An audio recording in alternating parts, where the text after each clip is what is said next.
ભારત માતા કી આ રીતે જે બોલશો તો કે આપણે દિલ્હી બોલશો. ભારત માતા કી બનાસની બેન જોરથી બોલો. આપણે ઘેની બેન ને મોકલવાના, ખાલી અવાજ નથી પહોંચાડવાનો. બનાસની બેન લોકસભાના ચૂંટણીના મહાપર્વમાં બનાસકાંઠાના લોકલાડીલા આપણા ઉમેદવાર ગેનીબેન આજે આપણા વચ્ચે આવી રહ્યા છે.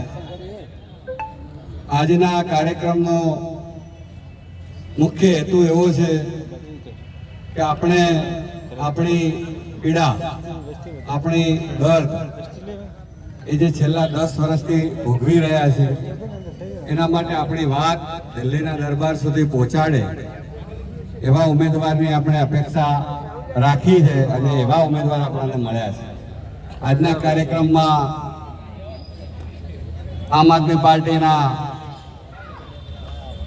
પ્રદેશના આગેવાન એવા ડોક્ટર રમેશભાઈ સાહેબ, આપણા જિલ્લા પંચાયતના પૂર્વ પ્રમુખ પીનાબેન ધાડિયા, આપણા પાલનપુર તાલુકાના પ્રમુખ સંજીભાઈ દેલવાડિયા સાહેબ, જિલ્લા પંચાયતના કારોબારીના સભ્ય અને ચેરમેન એવા અજમલજી રાનેરા, પ્રદેશ કોંગ્રેસના આગેવાન દીપકભાઈ પટેલ, ડીસા શહેર કોંગ્રેસના પ્રમુખ મુકેશભાઈ સોલંકી, પ્રદેશ કોંગ્રેસના આગેવાન અને ડીસા શહેરના નગરપાલિકાના પૂર્વ પ્રમુખ વિપુલભાઈ શાહ સાહેબ, આજના કાર્યક્રમમાં અહીંયા પધારેલા ડેલિગેટશ્રીઓ, આ ડીસા શહેરના જે મહત્વના લોકો ગણાય એવા આગેવાનો, આજે આપણે જે કાર્યક્રમ માટે ભેગા થયા છે એનો મુખ્ય હેતુ એ છે કે આપણી પાસે છેલ્લા 10 વર્ષથી ભારતીય જનતા પાર્ટીના જે ઉમેદવારો આપણે ચૂંટીને મોકલ્યા હતા એમાં એક 2014માં હરિભાઈ ચૌધરીને મોકલ્યા હતા, એ ગૃહમંત્રી બી બન્યા હતા. પરંતુ આપણે જાણીએ છીએ કે આજે એમનો ફોટો લઈને કે પર્વતભાઈનો ફોટો લઈને આપણા ગામમાં, આપણા શહેરમાં નીકળીએ અને 100 જણને બતાવીએ કે આ કાકા કોણ છે, આ કાકા કોણ છે એ બતાવીએ ને તો એ કોઈ કહે નહીં કે આ કાકા આપણા એમપી હતા, કે આપણા સાંસદ હતા, ગૃહમંત્રી બનેલા.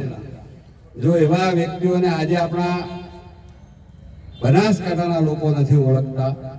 ભૂતકાળમાં બી આપણે બનાસકાંઠામાંથી આપણા એમપીઓ ગયા છે, કોંગ્રેસ પાર્ટીએ બી આપેલા છે, નાની સમાજમાંથી બી આપેલા છે. ઘણા બધા પ્રશ્ન કરે કે તમે મોટી સમાજને, ઠાકોર સમાજને કેમ ટિકિટ આપી આ વખતે? ઠાકોર સમાજને 75 વર્ષ થયા હિન્દુસ્તાનને આઝાદ થયે પહેલી વાર ટિકિટ આપી છે. આજ સુધી ઠાકોર સમાજે લોકોને વોટ આપે છે. અને આપણે જાણીએ છીએ કે કોંગ્રેસ પાર્ટીએ દર વખતે નાની સમાજને ટિકિટ આપી હતી. બીકે ગઢવી સાહેબ હોય, મુકેશભાઈ હોય, હરીસિંહજી ચાવડાજી હોય, પોપટલાલ જોશી હોય, જેવી શાહ હોય, બધા નાની સમાજના હતા અને આપણા બધાના તાકાતથી જ જીતતા હતા. આજે આપણે એક વાત કરવા માંગીએ છીએ, સમાજવાદની વાત નથી, પરંતુ એક વાત એ છે કે આપણે સામે પક્ષે જાણીએ કે છેલ્લા 30 વર્ષથી એક જ સમાજને ટિકિટ ફાળવવામાં આવે છે. એ ચલો ફાળવે એનો કોઈ વાંધો નહીં, પણ એવા વ્યક્તિ ના આવવી જોઈએ કે જે વ્યક્તિ આપણી પીડા જાણવા જોઈએ, આપણી વાત જાણવા જોઈએ.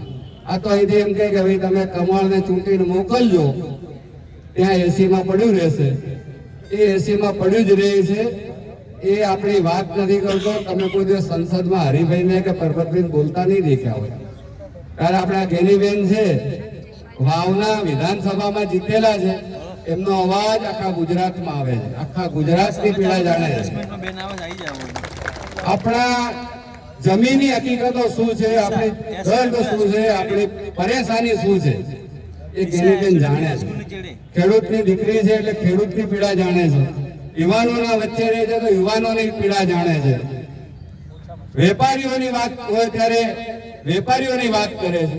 એટલે કહેવાનો મતલબ એ છે કે આપણી પીડા જાણે એવા વ્યક્તિને મોકલવા જોઈએ એ દિલ્હી દરબારમાં આપણો અવાજ ઉપાડશે. આપણે જાણીએ છીએ ઘણા બધા એવું કહે કે તમે એક અહીંયાથી ચૂંટણી મોકલશો તો શું થશે, પણ હું એક વાત કહેવા માંગુ છું કે 26 સીટો આપણે 10 વર્ષ માટે આપી. આપણા 26માંથી એક સાંસદે ત્યાં આપણો અવાજ પહોંચાડ્યો બતાવો. આપણી પીડા, આખા ગુજરાતની પીડા, બનાસકાંઠાની પીડા ત્યાં વાત થવી જોઈએ.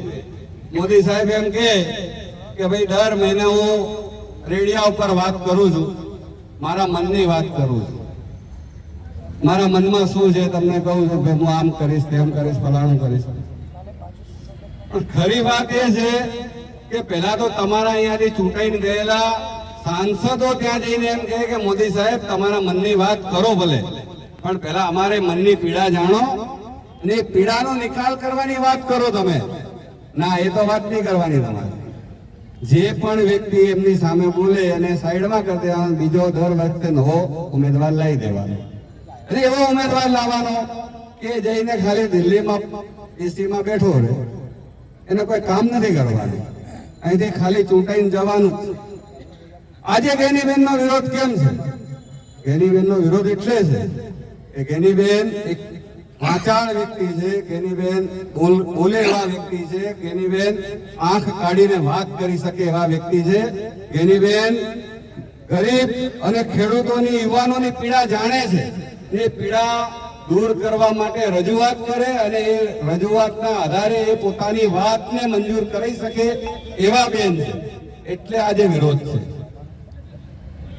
મારે તો એટલું જ કહેવું છે કે આપણે હવે જાગવાની જરૂર એટલા માટે છે કે આપણી પાસે આટલા સારા ઉમેદવાર મળ્યા છે, જે આપણી વાત જાણે છે, આપણી પીડા જાણે છે, આપણી જમીનની હકીકત જાણે છે. જો આપણે આ મોકો ચૂકી જઈશું ને તો આવા નેતા આપણને ઓળવા કાઠા છે. આપણે જાણીએ છીએ કે ભૂતકાળમાં કોંગ્રેસ પાર્ટીએ ઘણા કામ કર્યા છે. બીકે ગઢવી સાહેબે ગામે ગામ પાણી પહોંચાડ્યું, રોડ પહોંચાડ્યા. હરીસિંહ ચાવડાજીએ શિક્ષણની જોત જગાઈ. મુકેશભાઈએ ગામમાં સારા એવા કામો કરાવરાયા. પોપટલાલ જોશી સાહેબ, જેવી શાહ સાહેબ બી બનાસ બેંકના ચેરમેન હતા. એમને કોઈ દિવસ કોઈ વસ્તુનો દુરુપયોગ નથી કરી, પરંતુ લોકોના કામ માટે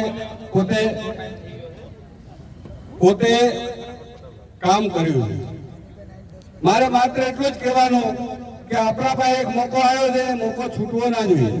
એક વ્યક્તિ ધારે તો 10-15 વોટ આ રીતે સમજાઈ શકે. અમારા વેપારીઓના પ્રશ્ન ઘણા છે. આજે કાયમ તમે દેખો છો કે નગરપાલિકાના કર્મચારી હોય કે બધા જ હોય, ક્યાંય ભ્રષ્ટાચાર સિવાય વાત નથી. એટલે આપણો એક મોકો આવ્યો. 7 તારીખે આપણે ગેનીબેનને જંગી બહુમતીથી જીતાડીએ અને બનાસકાંઠાનો હાથનો પંજો દિલ્હીના દરબારમાં એવી વાત કરી નીકળે કે ભાઈ અમારા પીડિતોને, અમારા છેવાડાના ગામોના, અમારા છેવાડાના વિસ્તારના કામ થાય એવી ભાઈને આપણે મોકલીએ. એ સાથે મારી વાત પૂરું કરું છું. આપણે એકવાર ફરીથી નારો લગાવીએ, બનાસની બેન, બનાસની બેન. જય હિન્દ, જય ભારત, ભારત માતા કી જય.